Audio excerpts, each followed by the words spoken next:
¿qué tal, Jacobs? Bienvenidos a un video más del Jacob, donde valiente reportera denuncia en plena mañanera que hay infiltrados de Borolas y de García Luna en la 4T. Así fue como reaccionó el magnífico. Veamos de qué se trata y ahorita comentamos. ¿Por qué no? Mi nombre es María Luisa Estrada, soy del canal La Grillotina Política y hoy traigo la investigación completa con pruebas, actas constitutivas del tema que vengo trayendo desde hace ya un año, ya cumplió, del 23 de junio del 2021, que es el tema de la corrupción de la empresa RCU ligado a Genaro García Luna, en la cual, pues bueno, ha sido un año largo en donde en 3 ocasiones he estado repitiendo la misma situación. Hasta el día 14 de marzo del año en curso se dio la reunión por fin con el señor Alejandro Encinas, en la cual se le entregó íntegra toda la investigación con incluso hasta pues actas constitutivas. Él se comprometió a una nueva reunión para pues comentar qué avances se habían tenido, porque se comprometió a que la investigación la iba a entregar al secretario de Gobernación para que no se filtrara información. Hasta el día de hoy no nos ha vuelto a contestar. A partir del 14 de marzo del 2022 que nos reunimos con él, no nos volvió a contestar ni llamadas, ni mensajes, ni absolutamente nada, ni él ni sus asistentes.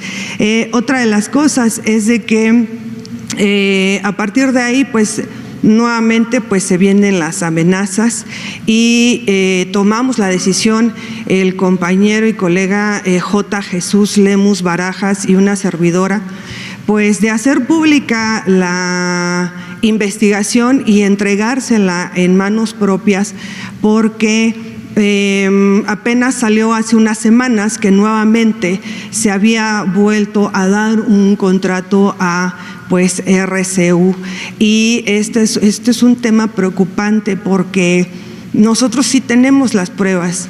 El último día que yo expuse este tema fue el 23 de diciembre del 2021, que de hecho me tocó que estuviera Alejandro Encinas. A partir de ahí, pues bueno, se dio una serie de situaciones, se me vino otra campaña de desprestigio en mi persona, en la cual pues ahora desafortunadamente fueron pues de compañeros en YouTube, ¿no? También hay que mencionarlo que, como dice usted, pues la calumnia, pues si no mancha, pues sí tizna, y le vuelvo a repetir, yo tengo familia y uno como periodista lo único que tiene es la credibilidad. La campaña de desprestigio inició a partir de una carta que emitieron en la Secretaría de Gobernación, información que tenemos corroborada, que fue ordenada por el funcionario Enrique Irazoque. Enrique Irazoque emanó del Calderonato. Él estuvo como comisionado de Derechos Humanos en Nuevo León. Tenemos testimonios de madres rastreadoras en donde ellas acudieron cuando Enrique Irazoque estuvo al frente de la Comisión de Derechos Humanos y jamás hubo resultados. ¿Quién puso a Enrique Irazoque en el puesto en el que se encuentra precisamente en el mecanismo? ¿Cuál es la función que juega Enrique Irazoque en el mecanismo de protección? Él es o era, hasta que la Secretaría de Gobernación hace unas semanas pues toma el control, por lo que tenemos entendido, si estoy mal, por favor corríjame, del mecanismo de protección, pero Enrique Irazoque era el enlace con las ONGs como Artículo 19, Periodistas Desplazados, Reporteros Sin Fronteras y bueno, un sinfín de ONGs, que no es un secreto que pues mientras más sangre derramada de nuestros colegas, pues más dinero recibe de Estados Unidos, de la Unión Europea, de Canadá y de otros países, pues que les encanta señalar lo que pasa en México. Pero aquí está la otra situación. ¿Cómo funciona o funcionaba esta red de favoritismos para pues brindar el mecanismo a gente que nosotros nos seguimos sosteniendo no lo necesitan? y más lo que los necesitan hoy están muertos porque se los negaron. ¿Por qué? Pues porque, bueno, el favor era darte el mecanismo de protección que ya sabemos que equivale a escoltas, coche y chofer, ¿no? A cambio, apláudeme y di que soy un buen servidor. Es una burla que Enrique Irazoque diga que se está trabajando cuando solamente anuncia las reuniones en redes sociales, cuando sabemos que en el país más del 70% no hay conectividad. A los periodistas que están matando son a los que están en los poblados, en los estados, y son a los que les cuesta trabajo acceder a redes sociales. Por eso, pues se accede más a Facebook, porque jala menos internet o menos banda ancha, como dirían, ¿no? Pero bueno, el punto es de que cómo inició pues este negocio con el tema de la seguridad. En el 2010, Luis Cárdenas Palomino se asoció con García Luna para privatizar la seguridad pública. Dieron más de 352 permisos, los cuales nosotros tenemos en nuestro poder y los traigo conmigo, en los cuales pues 352 permisos para que pues nuevas empresas de seguridad. Muchas de ellas trabajan ilegalmente, así como también pues fomentan el tráfico de armas. Una de esas empresas que Adamantum, otra que se formó en sociedad entre Luis Cárdenas Palomino, García Luna y Ricardo Salinas Pliego. Estamos siendo muy responsables con estas declaraciones. ¿Por qué? Porque tenemos las pruebas, como lo venimos diciendo desde hace ya un año.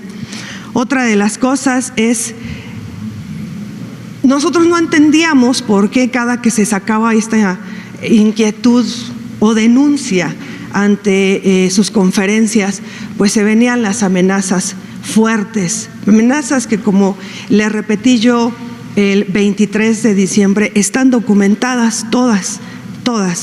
Y pues bueno, por la situación que yo le mencionaba anteriormente, porque había favoritismo ante a quien se le daba el tema de los choferes, o más bien de los escoltas, el coche. Y pues muchos de los compañeros que me están viendo y que también están presentes en esta conferencia saben de lo que estoy hablando. Otra de las cosas que también cabe mencionar es que por tema de seguridad y que nosotros ya entregamos esta investigación y que hoy nuevamente, con el permiso del señor Jesús Ramírez Cuevas y con el suyo, solamente se lo vamos a dar a usted. Vienen ahí lo que viene siendo las actas constitutivas, los contratos, los nombres, las rutas, e incluso el compañero J. Jesús Lemus Barajas, por esta investigación, cuando se enteró del mecanismo de protección, les negaron el mecanismo. El compañero Jesús Lemus está desterrado del país. Jesús Lemus fue detenido el 8 de mayo del 2008. Lo detuvo el comandante Ángel Ruiz bajo las órdenes de Carlos Samarripa, hoy fiscal de Guanajuato, entonces coordinador de la Policía Ministerial de Guanajuato. El periodista fue torturado durante 3 días, solo por mencionar la tortura más leve. Le ponían una bolsa en la cabeza y con un mazo lo golpeaban. Fue tanto los golpes que recibió durante 3 días que no pudo firmar ninguna declaración. ¿Por qué? Porque el periodista, después de ser torturado y enviado a prisión bajo los cargos de narcotráfico y delincuencia organizada, estuvo 3 años y 5 días en Puente Grande, Jalisco. Algo que me pidió y lo ha dicho en su programa, que le agradece profundamente que haya cerrado esa prisión, porque era un infierno y era el inframundo esa prisión. Otra de las cosas es, después de que estuvo 3 años y 5 días preso, ¿cuál fue la causa? Porque él fue el que sacó a la luz la relación que había entre la Tuta, ex líder de los Caballeros Templarios, y Cocoa Calderón, hermana de Felipe Calderón, que por cierto hoy está encrustada en Zamora, Michoacán, porque el presidente de Zamora, Michoacán, creó un cargo y la nombró encargada por la paz de Zamora, Michoacán. Imagínense. Y resulta que Jesús Lemus en esa investigación pues se da cuenta que Cocoa Calderón pues era cuando a la tuta pues le pedía dinero para financiar su campaña. En ese entonces Cocoa Calderón quería contender y contendió por la gobernatura de Michoacán. Cuando él saca esto a la luz, por órdenes de Genaro García Luna y del expresidente Felipe Calderón, él pues es detenido el 8 de mayo del 2008 por este comandante que pues bueno, de ahí no lo mataron. ¿Por qué? Porque en ese entonces, cuando realmente la ONG Reporteros Sin Fronteras se preocupaba por los periodistas, pues hizo un escándalo. Pero posteriormente, Reporteros Sin Fronteras, la que encabeza desde hace muchos años esa organización, vendió al compañero al gobierno de Felipe Calderón. Y también hay pruebas de eso. Otra de las cosas es que él sale el 11 de mayo del 2013, pero la CEAF y el mecanismo no quieren reconocer su calidad de víctima. Hoy el compañero se encuentra desterrado, él es originario de Michoacán, hoy el compañero se encuentra desplazado de su país y a pesar de que el mecanismo se atrevió a decir de que le estaba brindando protección, esto fue una vil mentira porque no fue verdad. Nunca le dieron la protección. Otra de las formas que el mecanismo hace creer que brinda protección es simplemente te ponen en la lista, en los famosos protocolos, pero nunca te lo dan. Hay tres formas en las que nosotros hemos detectado la corrupción. Una es la que le acabo de mencionar. La otra es cuando dan el famoso botón de pánico, ese botón de pánico que da la ubicación exacta de en dónde están y el cual ha servido para ubicar y asesinar a compañeros, y hay pruebas también de eso. Y la otra, pues bueno, pues es el famoso favoritismo a personas que no ocupan el mecanismo, mas sin embargo, por aplaudidores, se los están dando. La otra, para finalizar y hacer la pregunta, es ¿por qué se mantiene, si usted en varias ocasiones ha mencionado que nada que tenga que ver con Genaro García Luna ni con todo el tema del calderonato podría estar en su gobierno? ¿Por qué la aferración de mantener a Enrique Irazoque al frente de un puesto que no está dando el ancho, que traemos pruebas de la corrupción y que para salvar el pellejo me quiso someter a una campaña de desprestigio?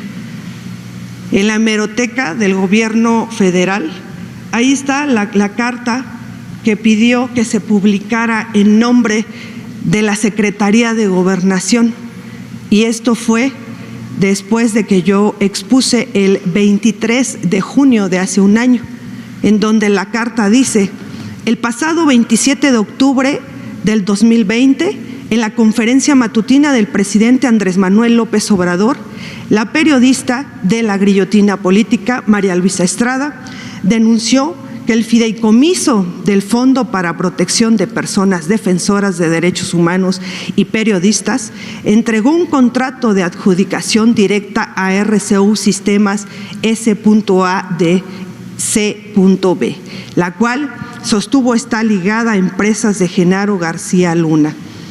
Esta carta la sacó un viernes 25 de junio del 2021 y de ahí la replicaron La Silla Rota, Artículo 19 y bueno, muchos medios más. En este contexto, el Mecanismo de Protección para Personas Defensoras de Derechos Humanos y Periodistas informa que en la revisión a la documentación legal y administrativa del prestador de servicios de referencia no se percibe ni se acredita que exista alguna relación o vínculo con el señor Genaro García Luna. La contratación de la empresa privada RCU Sistemas S.A. de SB para proporcionar las medidas de protección a personas defensoras de derechos humanos y periodistas se lleva a cabo por adjudicación directa en apego a lo establecido en la Ley de Adquisiciones, Arrendamientos y Servicios del Sector Público, artículo 41, fracción 4, la cual dice se realice con fines exclusivamente militares o para la Armada, o su contratación mediante licitaciones públicas ponga en riesgo la seguridad nacional o la seguridad pública en los términos de las leyes de materia. Pues esta carta, señor presidente, que está en la hemeroteca del gobierno, que en ese entonces estaba de secretaria de Gobernación Olga Sánchez Cordero, que ella está consciente de esta situación, miente, porque aquí señala que el 7 de octubre del 2020, la primera vez que yo tuve participación en sus conferencias fue el 28 de octubre del 2020. Los temas que yo expuse fue el tema de los náufragos de la barcaza 269, el tema precisamente de la compañera Patricia Aguilar Romano, quien se encontraba presa en ese entonces. Expuse el tema de otras dos activistas, que si mal no recuerdo, pues ahorita una de ellas es diputada a nivel federal, que es la señora Susana Prieto.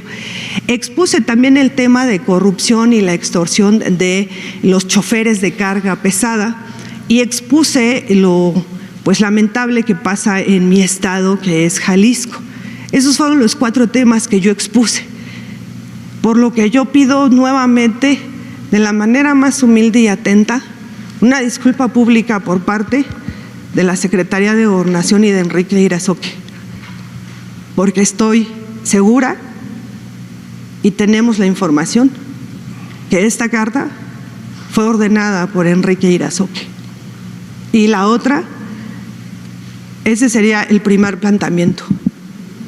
¿Por qué sigue gente en su gobierno ligada a Genaro García Luna y a Felipe Calderón? Si ha quedado más que claro que ambos tenían un narcogobierno.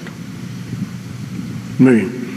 Bueno, ¿te parece que vengas mañana y que además de dar respuesta a tu planteamiento, nos aclare, ejerciendo su derecho de réplica, el subsecretario de Gobernación, Alejandro Encinas, y explique sobre eso? ¿Estás de acuerdo en eso? Sí, de hecho, señor presidente, nosotros, y eso fue porque… Guardando pues la privacidad que pueda implicar riesgos, ¿no? Ah, claro. Sí, de hecho, permítame comentarle, señor presidente, que en esa reunión, tal vez no me supe explicar, el señor Alejandro Encinas, es tanta su transparencia que él permitió que se grabara esa reunión y se dejó de grabar pues hasta que se empezaron a sacar, como usted dice, temas que nos pusieran en riesgo. Y como yo lo mencioné en una ocasión, nosotros no dudamos de Alejandro Encinas, pero sí de la gente que rodea a Alejandro Encinas, como este servidor, Enrique Irazoque. Y no hay ningún problema, o sea, yo vengo. Nos vemos aquí mañana y que Alejandro nos informe de la mejor manera posible. Sí, y el último planteamiento, el segundo, es referente a… Ahorita todo el mundo está sacando el tema de la violencia que está pasando en el país. Todo el mundo se queja. Todo el mundo, me refiero pues a los periodistas y a los medios de renombre, por decirlo de alguna manera. Pero lo que no se está mencionando, sobre todo la gente que nosotros, por ejemplo, una servidora que es del estado de Jalisco, otros compañeros que están en los estados donde está la violencia, ¿por qué no se menciona o por qué no se saca a la luz que esto también se debe a que todavía sigue existiendo narcopolíticos, narcoservidores, narcopresidentes municipales, narcoregidores? Los asesinatos de los compañeros periodistas han sido por narcodiputados, narcogobernadores, narcopresidentes municipales, cosa que no se dice abiertamente. Hay un claro ejemplo, y lo digo con mucho respeto a la compañera Miroslava, ex corresponsal de La Jornada precisamente en Chihuahua, quien su asesinato fue ordenado por panistas. Y así podemos contar varios asesinatos de compañeros que han sido ordenados por personas que están disfrazadas de servidores públicos, pero que ellos mismos o ellas mismas buscan pactos con el narcotráfico. Apenas estábamos haciendo un análisis referente a la violencia, de qué es lo que está pasando en el país, por qué se desató toda esta violencia. Y nuestro humilde análisis es antes no se decían las cifras reales, todo era mentira y todo era maquillado. A la gente lo que se manejaba era pan y circo, reality shows, novelas y hasta narconovelas también. Otra de las cosas, es que tampoco se decía la verdad. Creemos que el día de hoy ya no se maquillan cifras, se está diciendo lo que está pasando realmente, por muy doloroso que parezca. Pero nosotros estamos conscientes, porque usted varias veces ha dicho que el presidente todo lo sabe. Nosotros pensamos que usted está consciente que la violencia está saliendo de narcogobernadores, narcopresidentes municipales, narcoregidores, narcodiputados y diputadas. Y otro tema importantísimo, los fiscales. El claro ejemplo, lo que le hicieron al compañero J. Jesús Lemus Barajas, hoy es fiscal de Guanajuato. Lo que le hizo el fiscal de Nayarit a la compañera Patricia Aguilar Romano, Petronilo Díaz, sigue siendo fiscal. Y así nos podemos ir con muchos fiscales que hoy se encuentran en los estados. La pregunta sería la siguiente: ¿no hay manera o habría manera de que su gobierno comenzara una investigación referente a los narcopolíticos, narcofiscales? Y la otra, si habría manera que desde su mandato se pueda ver alguna fórmula para realizar lo mismo que realizó el gobernador de Veracruz, referente al fiscal que estaba, el exfiscal que se encontraba cuando llegó el gobernador de Veracruz, Cuitláhuac, estaba al servicio de un grupo delictivo, y por más esfuerzo que se realizara, no avanzaba y aumentaba más la inseguridad. Cuando el gobernador Cuitláhuac cambia al fiscal y pone al actual fiscal, regresó la paz a Veracruz. No lo digo yo, lo dice la población de Veracruz. ¿Habría manera de que se aplicara esa fórmula posteriormente, señor presidente? Gracias. Muy bien, vamos a esperar a que mañana venga Alejandro. Y acerca de lo que estás planteando, pues sí, hay todavía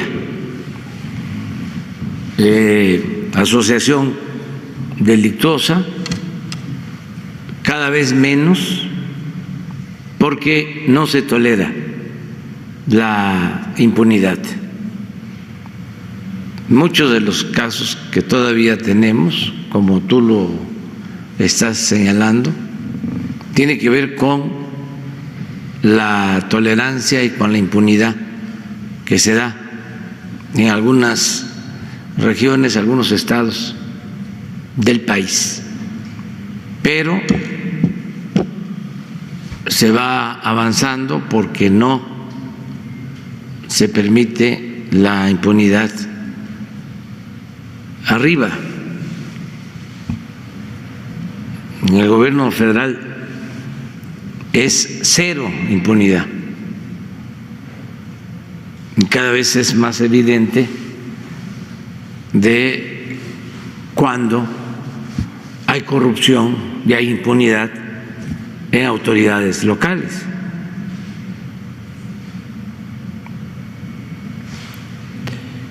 Esto se manifiesta, como tú lo planteas,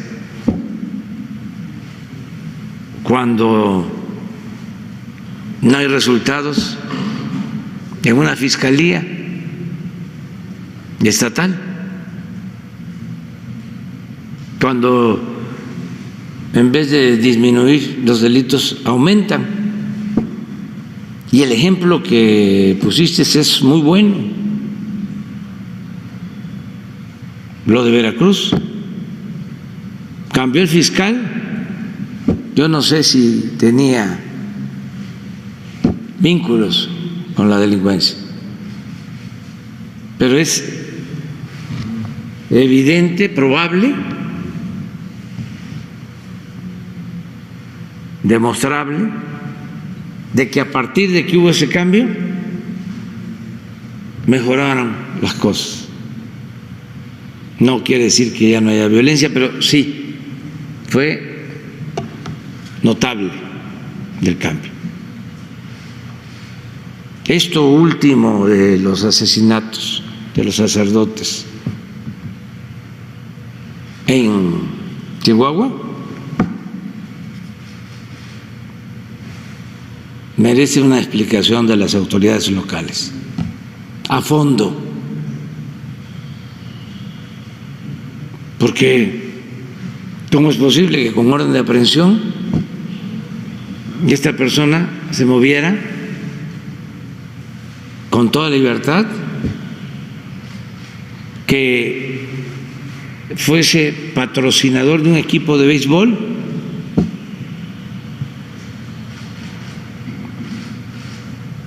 y que todo el mundo supiera a qué se dedicaba y no lo tocaran?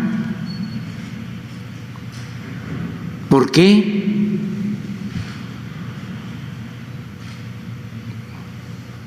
¿Cuál era su estatus?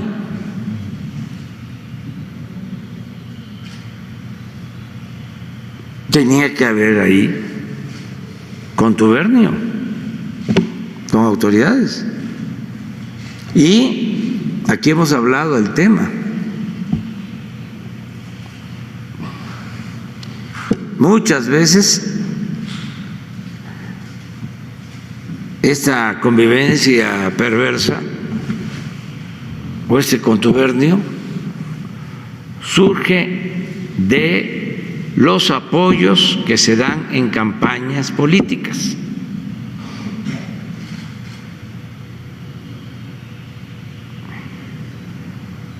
De estados que se descompusieron por completo,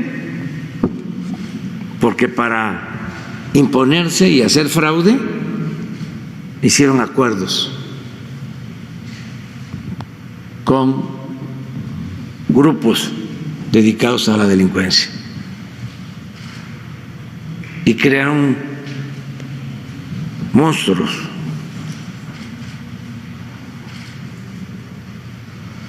Y toda una red de complicidades, de componendas. Entonces, sí, tienes mucha razón, pero hay que también tener confianza porque se va avanzando. pueden haber campañas de gente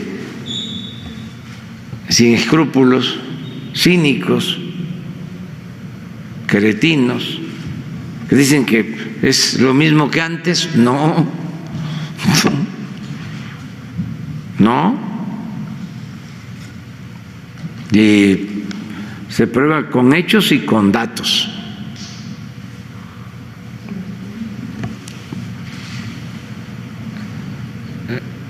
No va a ser lo mismo ahora que cuando Calderón, sí,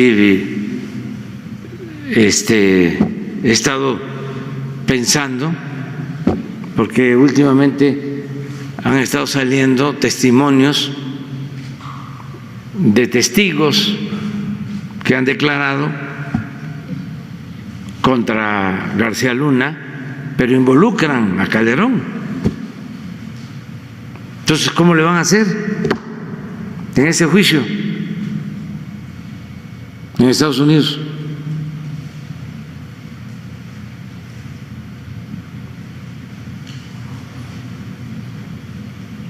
Por eso entiendo, ¿no?, sus preocupaciones, y la gente que está ahí involucrada, que participaron,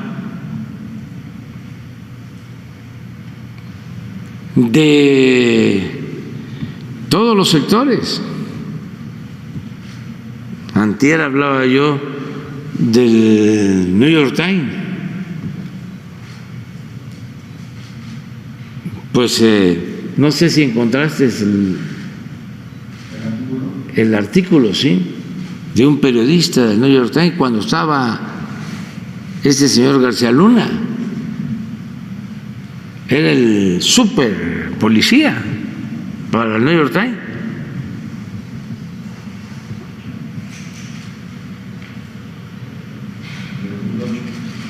¿2008?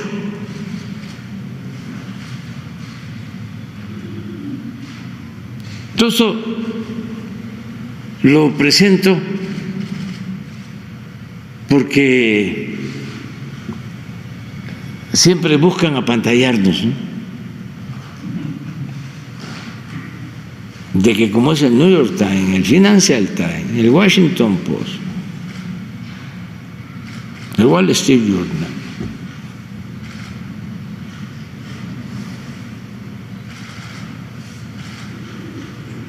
y hay declaraciones de agentes extranjeros a favor. Entonces, ¿cómo estaba la relación? ¿Y cómo se rompe?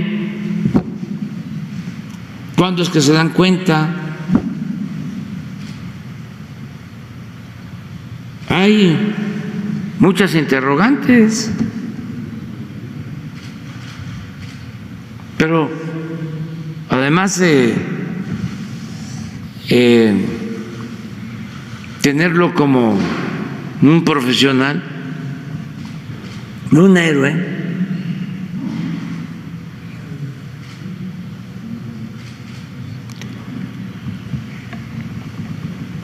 ahora todas las declaraciones en su contra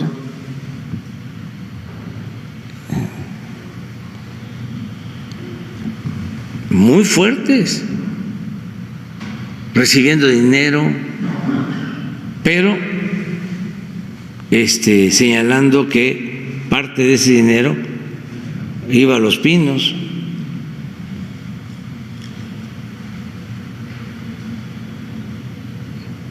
Entonces, ¿cómo va a ser el juicio?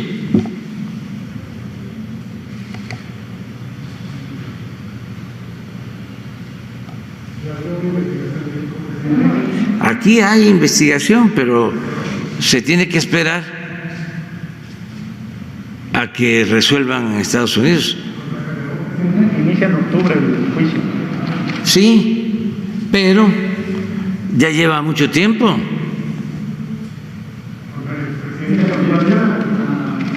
Es que los que están atendiendo el juicio tienen que aclarar. Cuando menos son 3 cosas. Una, si es cierto todo lo que está en el expediente, si se prueban las acusaciones, es decir, si no está fabricada la acusación.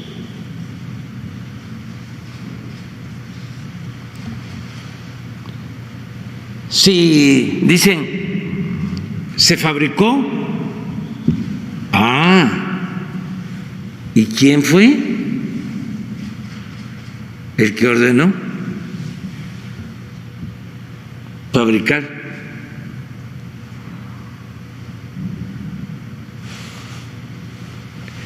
Esta acusación, ¿de dónde surgió? ¿Qué agencia? ¿Quiénes fueron los responsables? Eso es lo primero, porque cuando pasó lo de el general Cienfuegos, independientemente de que no se tomó en cuenta a México, y es un asunto que tiene que ver con la autoridad de nuestro país y de su gobierno, yo pedí que me mandaran el expediente y afortunadamente por la buena relación con el presidente Trump me enviaron el expediente y nos dimos cuenta de que no había fundamentos. Por lo mismo, porque a veces todo lo que viene del extranjero ya es infalible.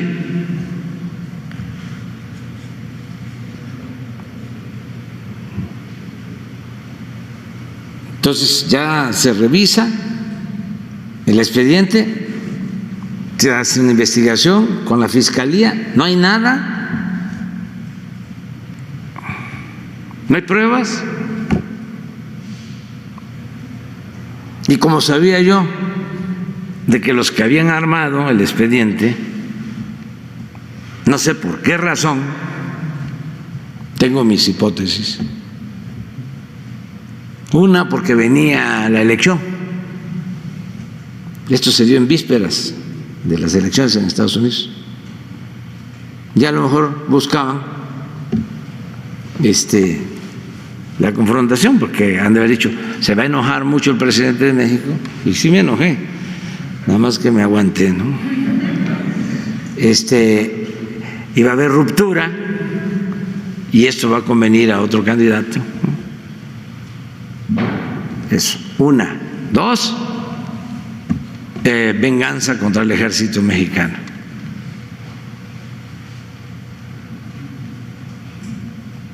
Y 3 y 4, bueno, todas.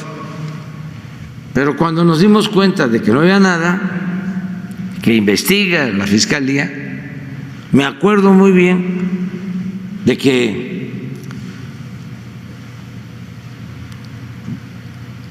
ordené que se subiera el expediente completo al internet. Y entonces nuestros abogados diciendo, no, ¿cómo? El debido proceso.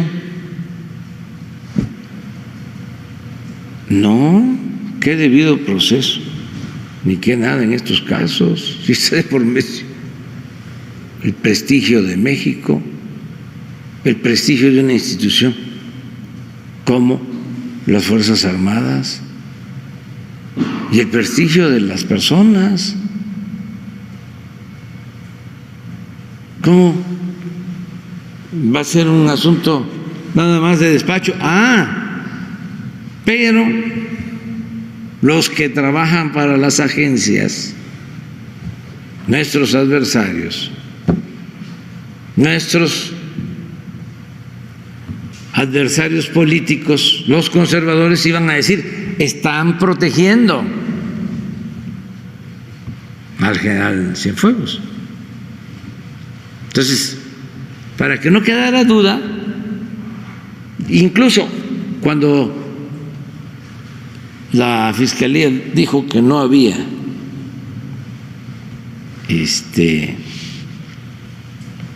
elementos,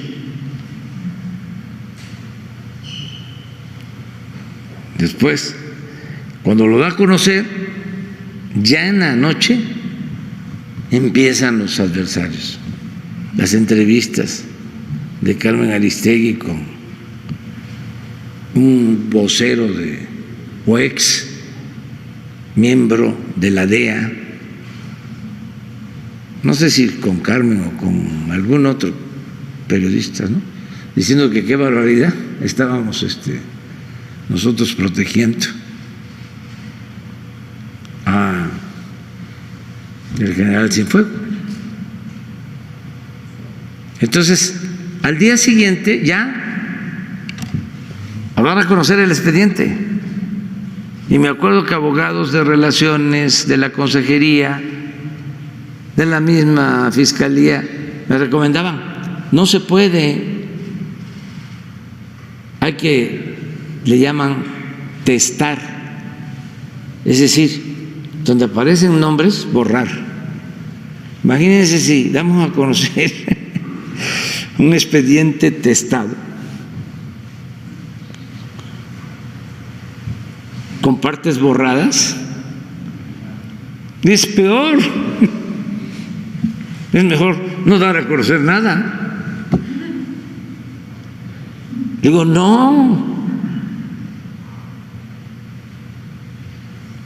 completo y sin testar nada, la verdad. Bueno, ¿por qué hago referencia a esto? Porque eso es lo primero que tiene que pasar en este asunto. Decir, a ver, ¿hay pruebas? No hay pruebas. Y si son buenas las pruebas, ¿hasta dónde va a llegar el caso? Nada más va a ser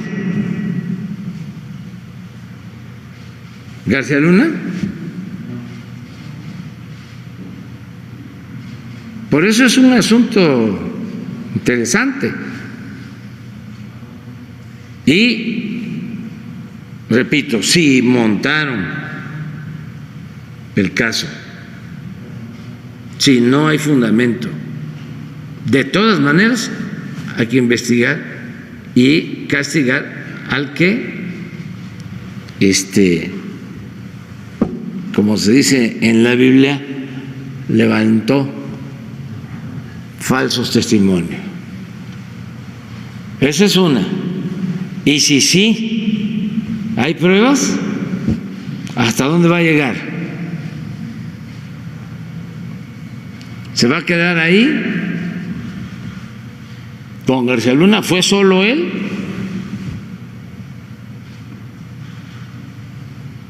¿O se va a ampliar?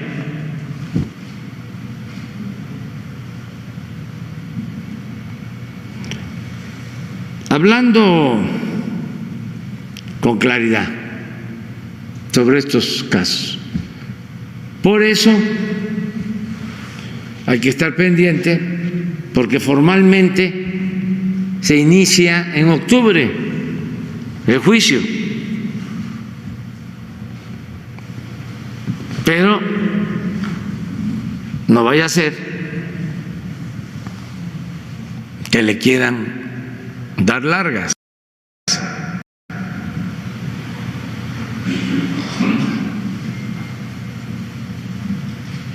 Pero son buenos temas. O sea, no nos podemos quejar, estamos viviendo tiempos interesantes. Bueno, ¿quién quedó? Segundo. Gracias, presidente. Muy buen día a todos. José Sobrevilla, noreste.net. Al cierre del primer trimestre, presidente. Bueno, pues ahí está la reportera valiente que denuncia que pues prácticamente hay infiltrados en la 4T. Al parecer AMLO no se había percatado, pero pues ya mandó a hablar Encinas a que aclarara todo este brete que prácticamente se creó en la mañanera, y también explica pues qué está pasando con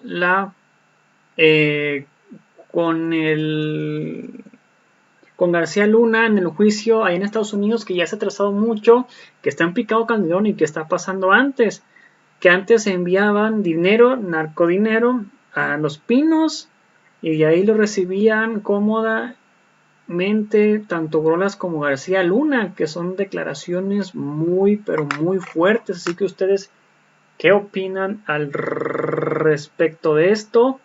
Isabel Oeje, saludos. Rosalba Romero, saludos. Jorge Martínez, lamentablemente esto está ocurriendo en todo el país.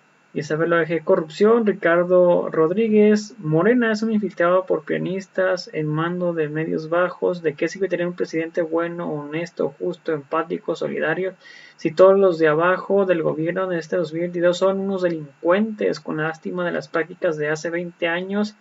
Porque son lo mismo desde hace 20 años. Pepito Chanchinilla, saludos. Que Chamarrón, Ramiro Escobar, saludos. Álvaro Patiño, si los investigan a todos estos políticos, solo hacen millones y millones de pesos. Muy valiente esta periodista honesta. Isabel Oeje, saludos. Arturo Galván, saludos. Pepinillo Chanilla, por lo que dice esta ley contundente, se debe defender y actuar. Davo Pez, muy cierto, en Veracruz daban hace unos años miedo salir a comer a restaurantes por los asaltos y balaceras que continuamente habían, y los asaltaban varias veces en este año. Hoy ya la gente acude a esos lugares. Elvia Olmo, saludos. Es muy cierto, todos los infiltrados del gobierno actual, del PRI, del PAN, además del partido Cacas, claro, estamos haciendo cagadero de todo el gobierno actual. Que mal entiende la gente que dice que los periodistas son unos narcopolíticos, gobernadores, presidentes municipales, fiscales, están haciendo las cosas mal por culpar al gobierno, y también los diputados, senadores que no están trabajando bien. Ojalá y el presidente anúlese cada cosa, cada frente. Y René Rosales, saludos. Si la internacional, si me puedes apoyar con estrellas que no afecten tu economía, sería completamente fantástico. Esa era competencia, estrella de color dorado. Y ahí le aparecen desde 99 hasta 340 estrellas. A toda la audiencia, gracias por el video. Si me puedes apoyar dándole like al video, a la página, comentar y compartir para que más personas nos vean, sería completamente fantástico. Teresa González, pues qué novedad cuando tanto infiltrado en una cartera de Morena, solo ojalá y sirvan para quienes desean puntos estratégicos, mueven los hilos de sus títeres, puro traidor en Morena, empezando por... Nos vemos en el siguiente video. Hasta la próxima. Bye. Suscríbanse.